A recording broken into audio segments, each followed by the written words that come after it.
Muy bien, tercera de Juan, capítulo único, versículo 2, así dice la palabra en el nombre de nuestro Señor Jesucristo. Amado, dice, yo deseo que tú seas prosperado en todas las cosas y que tengas salud, así como prospera tu alma.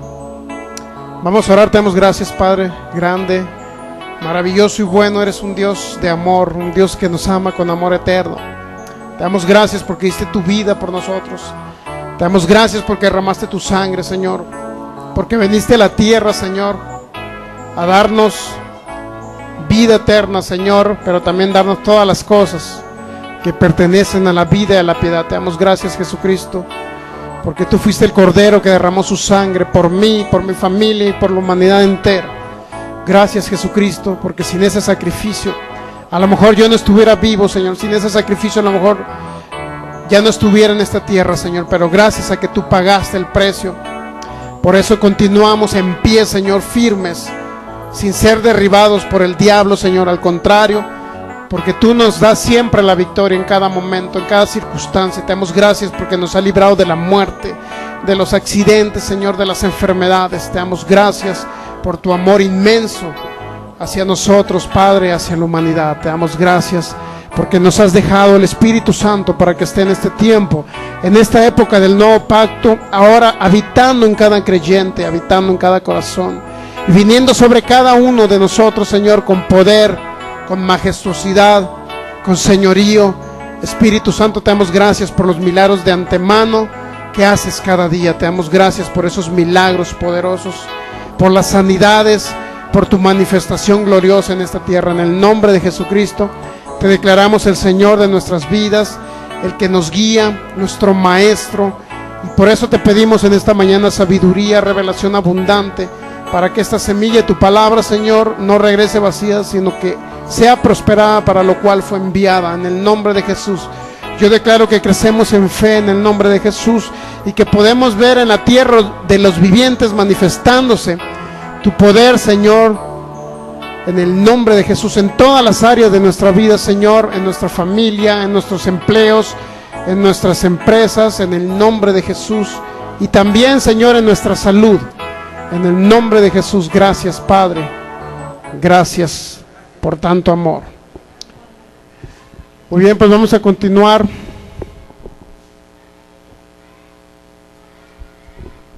con el tema que se llama Principios bíblicos de la prosperidad financiera. Es un tema muy importante sobre el cual debemos de entender que Dios es un Dios que no nada más nos quiere salvar y que nos vayamos al cielo, sino que también podamos sanar de enfermedades incurables. Cuando el diablo envía una enfermedad, nosotros también podamos ser libres de ello.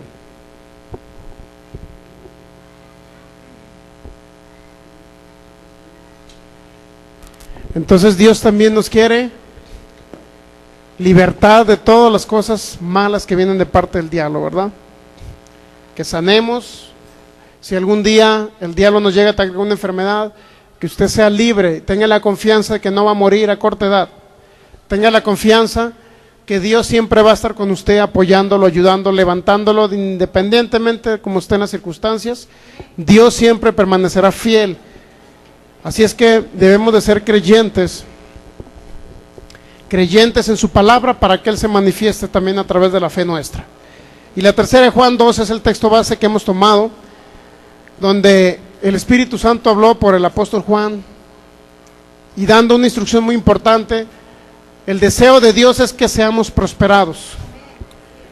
¿En qué? En todas las cosas. Y no nada más que seamos prosperados en todas las cosas, sino también que tengamos ¿qué? Salud, ¿verdad? Esa es la voluntad de Dios, no que estemos enfermos y pobres, sino que tengamos salud y seamos prosperados en todas las cosas. Eso es lo que la palabra de Dios registra. Lamentablemente hemos escuchado otras palabras a veces de personas que estudian la Biblia y que nos dicen que Dios nos quiere pobres, y entre más pobres más nos ama Dios. Pero eso no es cierto. Dios ama a toda la humanidad, esté en la situación que esté, ¿verdad? Lo sabemos. Pero también Dios quiere libertarnos también de ¿qué? De la opresión del diablo cuando nos oprime a través de que a lo mejor no tenemos alimento en nuestras casas, que de repente a lo mejor no tenemos que comer en nuestros refrigeradores. Entonces en ese momento es una opresión del diablo, un ataque del diablo sobre el cual Dios nos libra. Entonces fíjese bien, en Lucas capítulo 4, Jesucristo vino precisamente con esa función. Aparte de llevar el pecado de la humanidad, aparte de llevarnos en el cielo,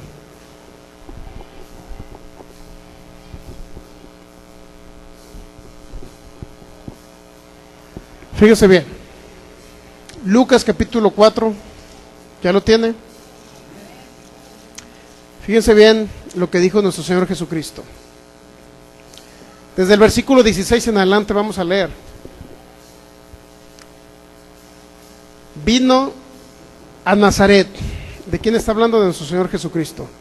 Donde se había criado, y en el día de reposo entró en la sinagoga, conforme a la costumbre, y se levantó a leer. ¿Qué costumbre era? Pues era la costumbre que él tenía y que tenían todos los que estudiaban la Biblia. ¿Se da cuenta? En la sinagoga ellos estudiaban la Biblia. Se levantó ¿a qué? Jesús a leer.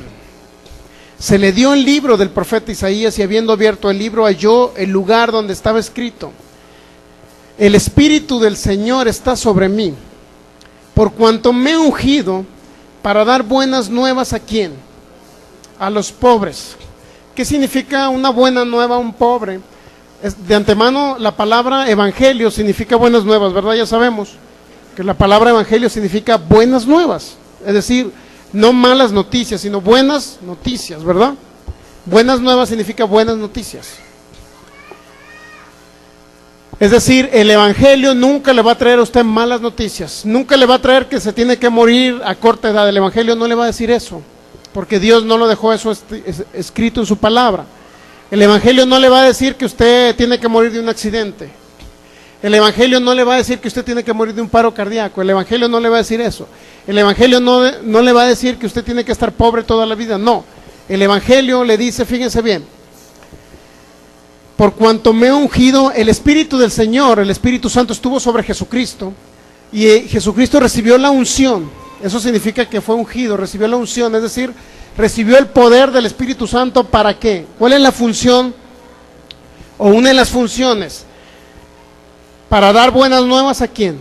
A los pobres. Pero también dice, fíjese bien, me he enviado a sanar a los quebrantados de corazón, a pregonar libertad a los cautivos y vista a los ciegos, y a poner en libertad a los oprimidos. ¿Oprimidos por quién? Por el diablo, ¿verdad? Jesús vino a libertar a los que estaban oprimidos bajo el yugo de esclavitud del pecado y del diablo. O sea, no vino a libertar a los judíos de los romanos, ¿verdad? Usted sabe, los judíos, los israelitas, creían que Jesucristo había venido a libertarlos del yugo de opresión de los romanos, cuando en ese momento el pueblo de Israel estaba preso o cautivo, ¿verdad? Bajo un dominio que es el imperio romano.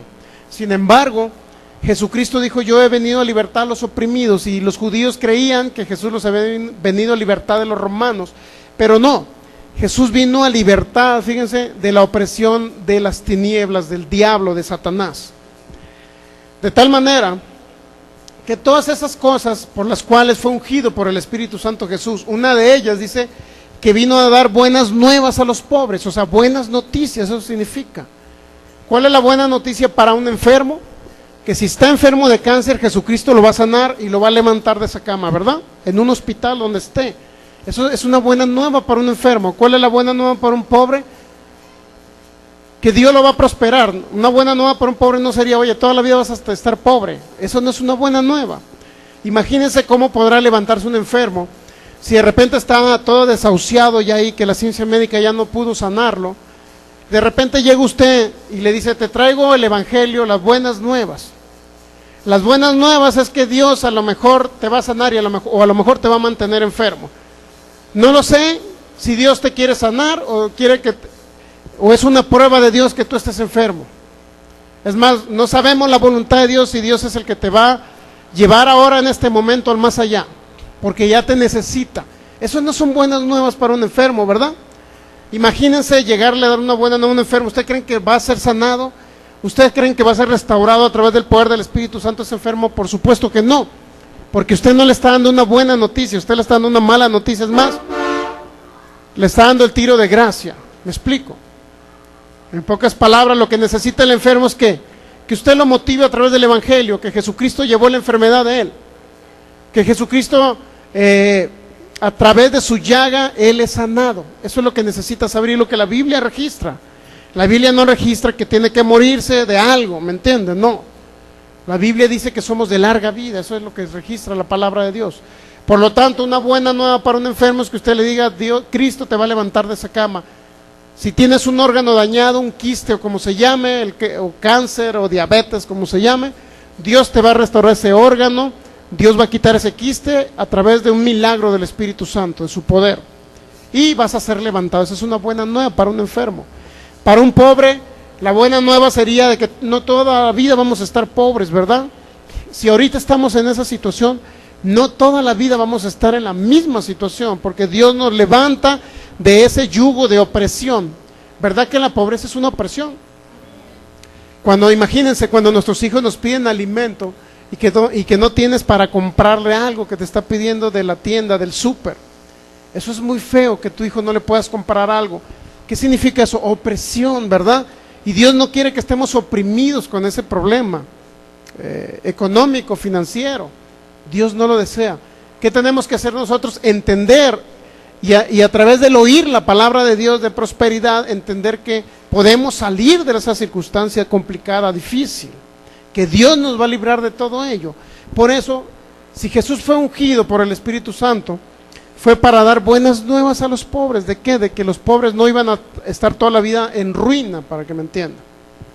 No iban a estar toda la vida sin qué comer. Al contrario, el pueblo de Israel, todos ellos creían en un Dios que los prosperaba. Si usted pregunta por un israelita, siempre ellos han creído en un Dios que prospera, no un Dios que los quiere pobres. No que entre más pobres, más humildes, eso no es cierto. Bíblicamente hablando, no es cierto. No puede ser alguien más humilde porque es pobre.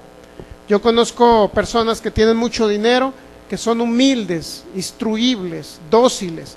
Y yo conozco personas pobres que no, por ejemplo, de familias pobres que igual no se dejan instruir, no quieren saber nada de la palabra, no quieren escuchar a nadie y hacen lo que quieren. Es decir, conocemos de diferentes tipos de personas. Pobres orgullosos. ¿Cuántos conocen pobres orgullosos?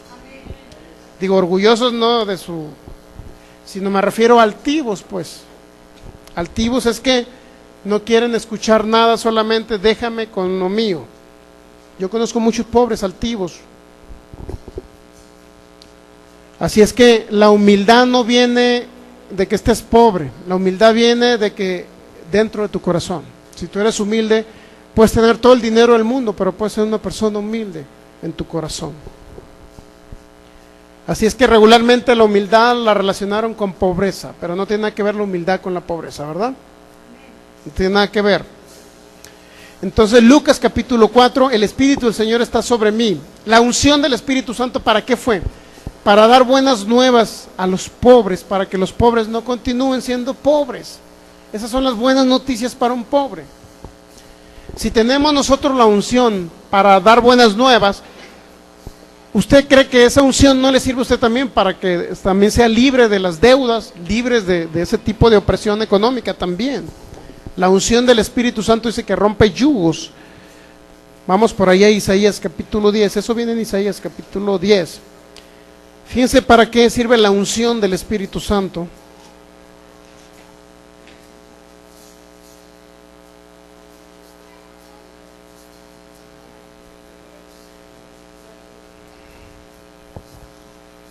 A ver si lo encuentro por ahí. Isaías capítulo 10, por ahí viene.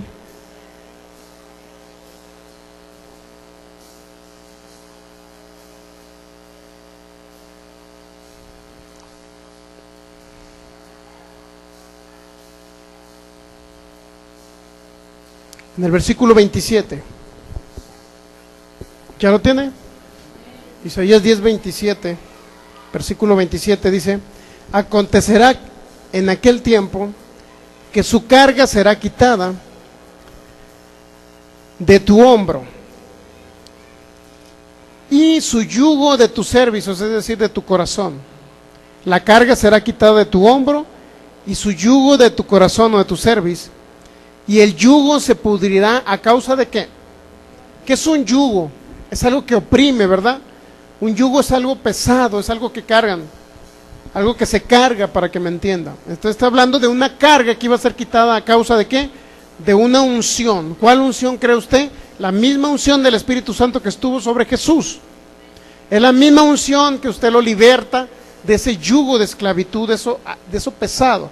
Aparte que lo libra del pecado Jesús, lo libra de la naturaleza de pecado, lo libra de ser un muerto espiritual, también lo libra de la enfermedad, pero también lo libra de ese yugo de esclavitud, también de la pobreza. ¿Cuántos saben que estar enfermo es una esclavitud? Es algo pesado, ¿no? Imagínense que alguien traiga un dolor en este momento. ¿Verdad que no es muy cómodo traer un dolor? Es un yugo, es algo pesado, es una carga que usted trae. Si usted viene enfermo, va a sanar en esta mañana, pero si alguien viene con una dolencia, eso significa que eso es una carga para nosotros. Pero dice que esas cargas, esos yugos se pudren a causa de la unción. ¿Cuál unción? La del Espíritu Santo. El Espíritu Santo, a través de su poder, rompe esas cargas, esos yugos. Si es un yugo de enfermedad, Él los liberta a través de su poder y vemos un milagro creativo, ¿verdad? Si viene una dolencia, reprendemos el dolor y a causa del poder del Espíritu Santo se va. ¿Qué hace el Espíritu Santo? Rompe yugos, cargas de las personas. ¿Estamos de acuerdo en eso, verdad? Si rompe cargas de enfermedad, ¿usted cree que no rompa cargas también de pobreza? También, a causa de esa unción del Espíritu Santo. Muy bien, pues vamos a continuar también ahorita viendo a los hombres prósperos de la Biblia. Isaac, por ahí nos quedamos en el capítulo 26. Ya vimos a Abraham, concluimos con Isaac. Si Dios no quiere que la humanidad le vaya bien económicamente o financieramente, entonces ¿por qué prosperó Abraham? Si usted verifica Génesis capítulo 13, vamos a Génesis 13 antes de Génesis 26, nada más para leer ese texto. Génesis capítulo 13, versículo 1 y 2. Dice: subió pues Abraham de Egipto hacia el Negev, él y su mujer con todo lo que tenía, y con él también subió su sobrino Lot. Y Abraham, ¿qué dice? Génesis 13:2, Abraham era riquísimo. ¿Riquísimo en qué?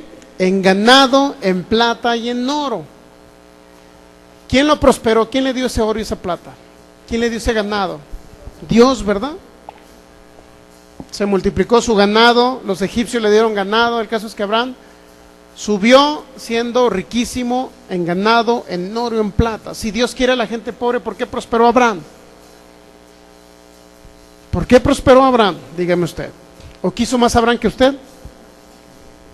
Abraham aparece en la Biblia, el nombre de usted a lo mejor no aparece en la Biblia, pero Dios no hace acepción de personas, Él ama a toda la humanidad. ¿Me explico? No a la de cierta religión, no, los ama por igual. Y Él quiere que procedan al arrepentimiento, que vengan ante su presencia, que le conozcan. Es lo que quiere Dios. Si Abraham era riquísimo, significa que nosotros también podemos lograr lo que está escrito aquí. Si Dios lo hizo con Abraham, también lo puede hacer con usted. ¿Sí sabía?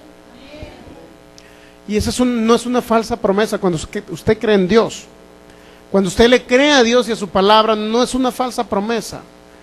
Porque muchos dicen que a lo mejor son falsas promesas, entonces no creen lo que está escrito. Si usted cree lo que está escrito, crea lo que Dios se va a manifestar en la vida de usted. Él es un Dios que nunca falla, un Dios de pactos, un Dios de un amor eterno. Imagínense, derramar su sangre Jesús por amor a nosotros. Ustedes creen que nos quiere pobres y quieren que se muera alguien de una preocupación porque no tiene que darle comer a sus hijos. Como un caso aquí de Guadalajara, una persona salió en el periódico por ahí hace tiempo. Un hombre que no tenía trabajo, que no tenía que darles a comer a sus hijos. ¿Qué cree que hizo? Si sabe ese caso, notó una familia completa. Envenenó, creo, a sus hijos, ¿verdad? Envenenó a sus hijos. Primero se envenenó a sus hijos y luego él, ¿por qué cree? Porque no tenía que darles que comer. ¿Usted cree que eso sea de parte de Dios?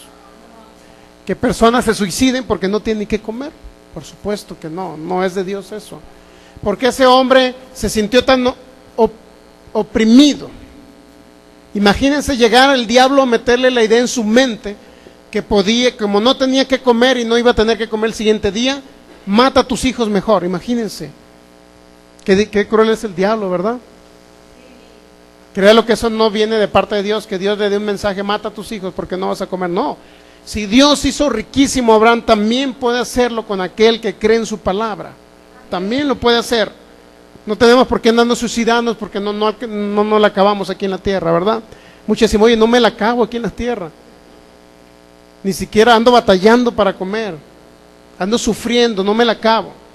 Y este hombre que suicidó a su familia estaba en esa circunstancia. Mató a su familia, se suicidó él. ¿Por qué? Porque no tenía la esperanza de que él algún día iba a prosperar y que Dios iba a suplir sus necesidades conforme a las riquezas de Dios. En gloria, en Cristo Jesús. Eso dice que Dios suple todas nuestras necesidades conforme a sus riquezas en gloria, es decir, conforme a la riqueza que Él tiene en el cielo, suple aquí las necesidades. Esto es, cuando Jesús vino, dijo, el reino de Dios está aquí en la tierra con vosotros. Si yo por el Espíritu de Dios echo fuera demonios, ciertamente ha llegado a vosotros el reino de Dios. Es decir, Jesús, en pocas palabras, vino a traer el reino. Jesús es el reino. Por eso Jesús, cuando dejó estipulado en su palabra que Él se hizo pobre por amor a vosotros, siendo rico, para que ustedes fueran enriquecidos. Eso dice 2 Corintios 8:9. Eso significa que Jesús vino con una función de llevar la maldición de la pobreza, porque la pobreza entró a través del pecado de Adán. ¿Sí sabía en Génesis 3:17? Cuando el hombre pecó, le dijo, ahora vas a comer con el sudor de tu frente. Y muchos dirán, ¿y qué culpa tengo yo que Adán haya pecado? Pues, ¿verdad que sí? No tenemos la culpa nosotros que un hombre haya pecado.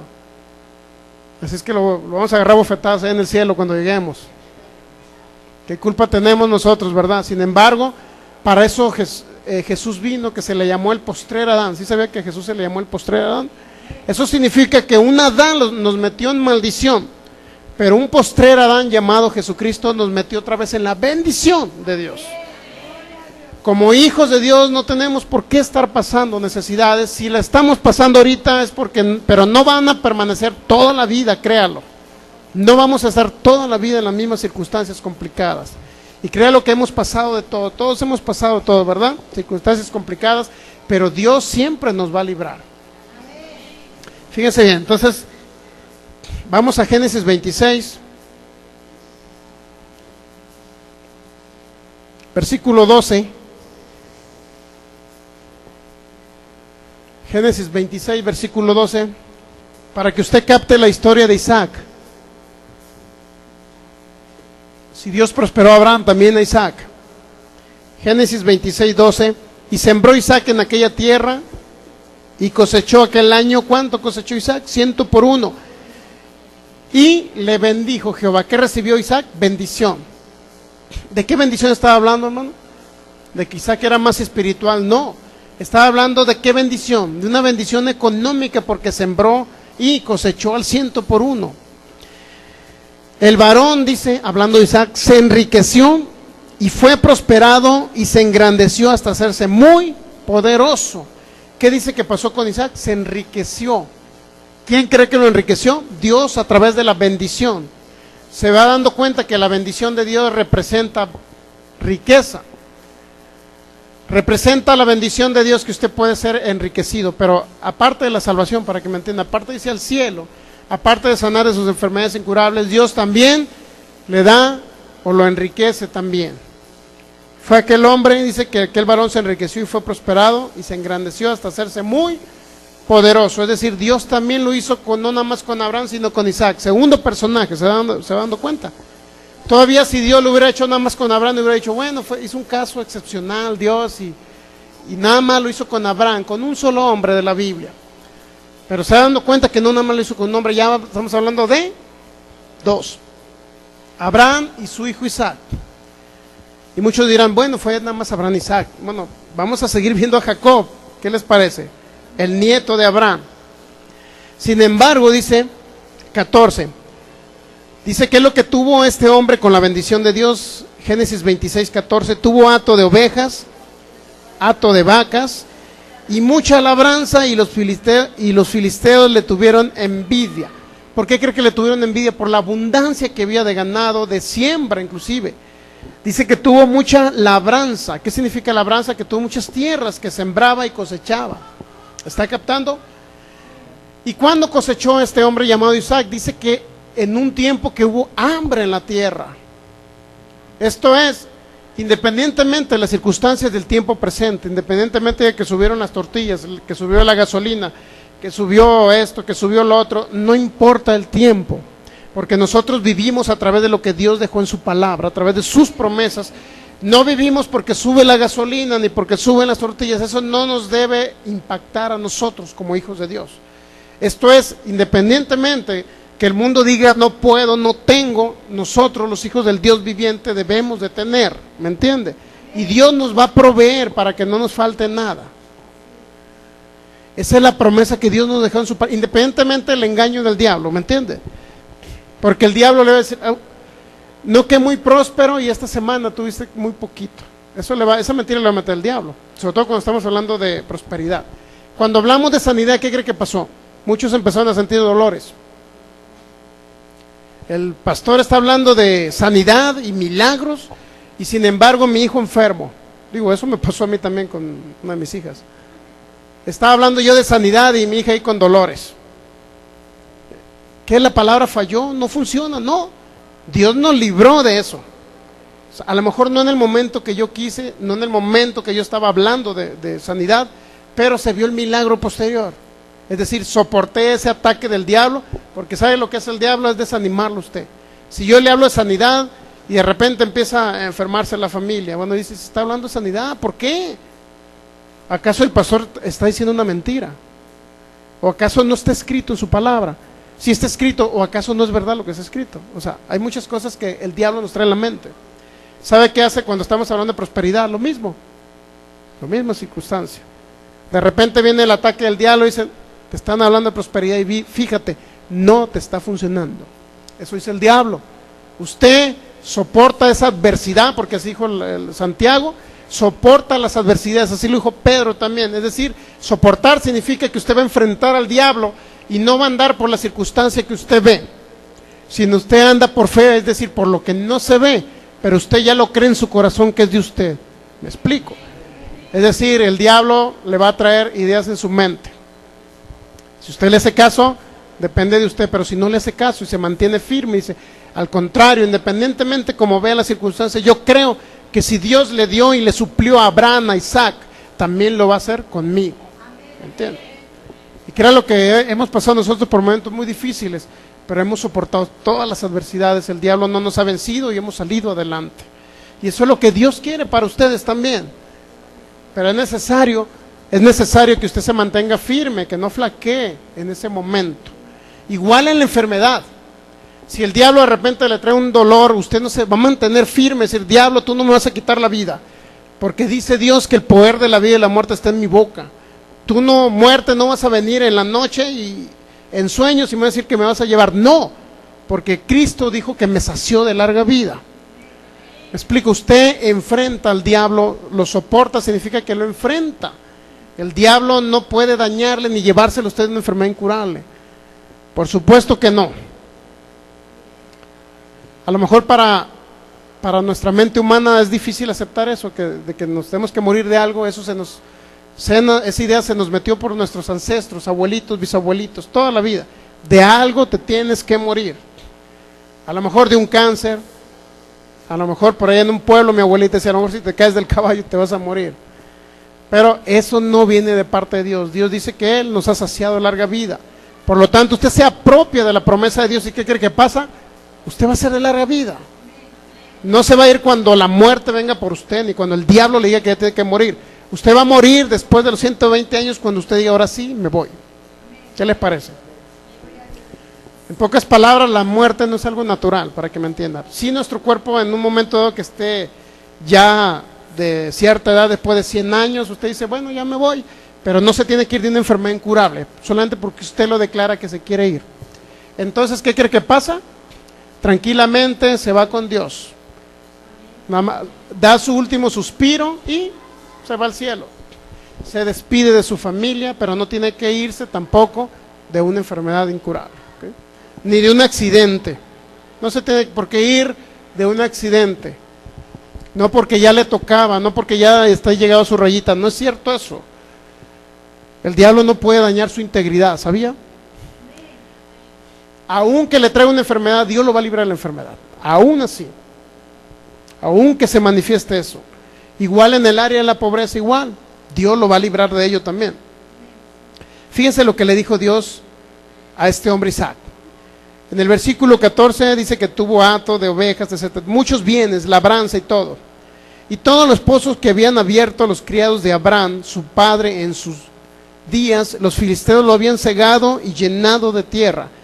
Entonces dijo Abimelec a Isaac, Abimelec era el rey de los filisteos: apártate de nosotros, porque mucho más poderoso que nosotros te has hecho. Imagínense qué tan grande era el poder económico de Isaac, que el rey, un rey, es como si viniera usted, Peña Nieto ahorita, pues, iba a decir Felipe Calderón, está como si viniera Peña Nieto: a ver, aléjate de México porque ya tienes muchos bienes, muchas tierras, te estás apropiando de las minas de acá de México, a ver, aléjate. Está como si le dijera eso. ¿Usted cree? En la época de Isaac llegó un rey a decirle: oye, eres tan poderoso y tan fuerte económicamente, aléjate de nosotros, de tal manera que le cerró los pozos. Fíjense, le cerró los hoyos donde sacaban el agua para sembrar, para darle bebida a sus reses. Ahora fíjense bien lo que sucede en el versículo 17. E Isaac fue de allí y acampó en el valle de Gerar y habitó allí. Y volvió a abrir Isaac los pozos de agua que había abierto en los días de Abraham su padre, y que los filisteos habían cegado, es decir, habían cerrado, después de la muerte de su padre, de Abraham. Y los llamó por los nombres de su padre, como su padre los había llamado. Pero cuando los siervos de Isaac cavaron en el valle y hallaron allí un pozo de aguas vivas, los pastores de Gerar riñeron con los pastores de Isaac, diciendo: el agua es nuestra. Por eso llamó el nombre del pozo Esek, porque habían altercado con él. Y abrieron otro pozo y también riñeron sobre él, y llamó su nombre Sidna. Y se apartó de allí y abrió otro pozo y no riñeron sobre él, y llamó su nombre Rehobot. Y dijo: porque ahora Jehová nos ha prosperado y fructificaremos en la tierra. Fíjense lo que declaró Isaac. Es decir, era un continuo pleito. Él se iba a otra tierra, abría pozos para sacar agua y empezaban a pelear con él: quítate de aquí, no queremos que tengas esos pozos de aguas para ti. Es decir, siempre tuvo ¿qué? Obstáculos, ¿sí o no? Tuvo obstáculos a pesar de que era rico y poderoso, tuvo obstáculos este hombre llamado Isaac. Sin embargo, fíjense lo que dijo Isaac. Llamó su nombre, dice el versículo 22, llamó su nombre Rehobot, y dijo: porque ahora Jehová nos ha ¿qué? Prosperado y fructificaremos. ¿Dónde? En la tierra. ¿Dónde tiene que fructificar usted? Aquí en la tierra. ¿Estamos de acuerdo? Es decir, no toda la vida va a estar pobre. Y de allí subió a Bérseba, y se le apareció Jehová aquella noche y le dijo: yo soy el Dios de Abraham tu padre. No temas, porque yo estoy contigo y te bendeciré y multiplicaré tu descendencia por amor de Abraham mi siervo. ¿Qué le dijo Dios? Yo estaré contigo, no temas, porque yo estoy y estaré contigo. Esa es la promesa que nos ha hecho Dios también a nosotros. Que no debemos tener miedo de qué vamos a comer, cómo vamos a vivir el mes que entra. A lo mejor voy a estar sin trabajo, a lo mejor no tengo. Eso no es, ese temor no viene de parte de Dios. Al contrario, cuando tenemos ese temor, Dios nos dice: yo siempre voy a estar contigo. Es decir, no te va a dejar Dios. No te vas a morir de hambre, para que me entienda. Ese mensaje es el mensaje que no recibió aquel hombre que mató, suicidó a su familia, que envenenó a su familia. Ese mensaje no lo recibió. Él recibió un mensaje del diablo, al contrario. ¿Cuál es el problema de Isaac aquí? Era económico, porque le cerraban los pozos para sacar el agua para sembrar, ¿sí o no? Era un problema económico el que tenía Isaac. Sin embargo, le dijo Dios: no temas, independientemente que haya obstáculos de parte de los filisteos, de que te cierran los pozos de agua, yo voy a estar contigo. Eso es lo que Dios también nos dice a nosotros. ¿Y qué dice el 25? Edificó allí un altar e invocó el nombre de Jehová, plantó allí su tienda, abrieron allí los siervos de Isaac un pozo. ¿Qué dice? Que edificó un altar. ¿Qué significa edificar altar? Ya lo vimos. que cada vez que edificaban un altar, ellos llevaban un cordero de ofrenda. De sus bienes ellos apartaban un cordero y lo llevaban de ofrenda, es decir, ofrendaban a Dios un cordero, lo sacrificaban, derramaban su sangre cada vez que levantaban un altar a Jehová, a Dios, y adoraban a través de esa ofrenda. Es lo que hacía este hombre llamado Isaac. 26, y Abimelech vino y a él desde Gerar, y a Usat, amigo suyo, y Ficol, capitán de su ejército, y le dijo Isaac: ¿por qué venís a mí?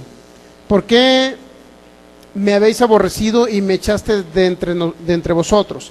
Y ellos respondieron: hemos visto que Jehová está contigo, y dijimos: hay ahora juramento entre nosotros, entre tú y nosotros, y haremos pacto contigo. Fíjense, a pesar de que le bloqueaban para que no sembrara, para que no prosperara Isaac, dice que estos hombres reconocieron que Dios siempre estaba con Isaac. Estos hombres reconocieron que Dios prosperaba a Isaac independientemente que le cerraran que los pozos donde fluía agua para sembrar, agua para su ganado, agua para que prosperara. Sin embargo, dice el 29, que no nos hagas mal, dice, como nosotros no te hemos tocado y como solamente te hemos hecho bien y te enviamos en paz, tú eres ahora bendito de Jehová. Fíjense lo que dijo estos hombres filisteos: tú eres bendito de Jehová. ¿Por qué cree que reconocieron la bendición o ser bendito de Jehová? Porque veían en él ¿qué? Riquezas, ¿ok? Riquezas. Entonces él se hizo banquete y comieron y bebieron el 30, 31, y se levantaron de madrugada y juraron el uno al otro. Isaac los despidió y ellos se despidieron de él en paz. En aquel día sucedió que vinieron los criados de Isaac y se dieron nuevas acerca del pozo que habían abierto, y le dijeron: hemos hallado agua. Y lo llamó Seba por esta causa. El nombre de aquella ciudad, Berseba, es Berseba hasta este día. Se va dando cuenta que este hombre Isaac fue muy próspero, ¿verdad? Vamos a pasar ahora. Le gustaría conocer a otro hombre. Este hombre Isaac tuvo adversidades. ¿Cuántos saben que tuvo adversidades para su prosperidad? Entonces, ¿usted cree que si Dios lo quiere prosperar, usted cree que el diablo no se va a estar metiendo así como se metieron con él los filisteos? ¿Usted cree que nada más le va a llegar así el dinero porque sí? No, siempre va a haber obstáculos de parte del diablo en su empleo, va a haber obstáculos del diablo a lo mejor en su empresa. Si usted tiene una empresa, va a haber obstáculos del diablo en sus finanzas. Pero, ¿qué cree que hizo Isaac? Isaac no se derribó. Abría un pozo y ¿qué hacía? Se lo cerraban y ¿qué cree que hacía? Abría otro. Se lo cerraban y ¿qué cree que hacía? Abría otro. Es decir, no se daba por vencido. Si Isaac se hubiera dado por vencido, no, pues yo creo que ya no voy a prosperar. Yo creo que Dios ya no me va a bendecir porque me están cerrando todos los pozos. A lo mejor Jehová no está conmigo. Imagínense que hubiera pensado eso Isaac. Al contrario, Isaac dijo, en el versículo 22, Génesis 26, 22, dice que llamó el nombre de ese pozo Rehobot, y dijo: porque ahora Jehová nos ha prosperado y fructificaremos. ¿Qué significa fructificaremos? Nos va a ir bien de aquí en adelante. Es decir, Isaac nunca dijo: oye, voy a fracasar. Isaac nunca dijo: oye, soy un fracasado porque no me está yendo bien. Oye, porque a lo mejor en este tiempo no he visto las finanzas, soy un fracasado. Eso no dijo Isaac. Isaac dijo: independientemente de las circunstancias, de que me cierren pozos de agua, Jehová, voy a fructificar porque Jehová me ha prosperado. Fíjese, Jehová me ha prosperado y voy a fructificar. ¿Qué significa? Me va a ir bien. Dios me va a multiplicar las cosas. ¿Está captando? Dios me va a multiplicar, en este caso, el dinero, la economía. A usted se lo va a multiplicar. Dos casos muy importantes donde vio que Dios prosperó a ellos. Pero la pregunta es: ¿nada más prosperaría a esos dos hombres y a nosotros nos quiere pobres? No. Vamos al caso de Jacob, Génesis 28.